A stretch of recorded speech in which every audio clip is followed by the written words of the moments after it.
This is where Russian military vehicles are allowed to be, in Russia, escorting an aid convoy which has travelled from near Moscow.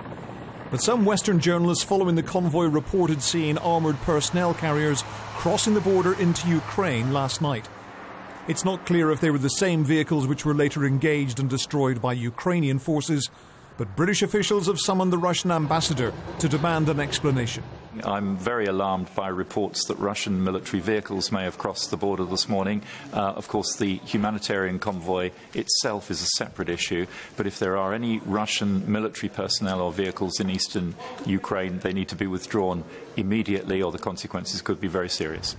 As for the convoy, it's come to a halt close to the border, but plans to distribute the contents of these trucks do appear to be moving forward.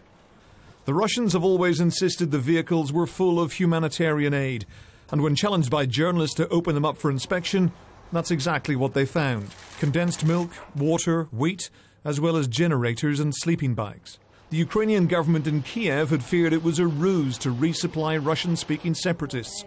But the International Committee of the Red Cross has been involved in brokering a deal to get the aid where it's needed. The agreement that has been reached between Ukraine and the Russian Federation foresees that the trucks will be checked by the custom officers of Ukraine on Russian territory and then allowed inside Ukraine with ICRC people accompanying the convoy, and then unload somewhere in Lugansk and go back to Russia, empty. That's the agreement. The fighting between government forces and armed rebels has intensified in the past few weeks, with hundreds reported to have been killed. The Kiev authorities have sent their own aid convoy towards the city of Luhansk, which is still under the control of separatists.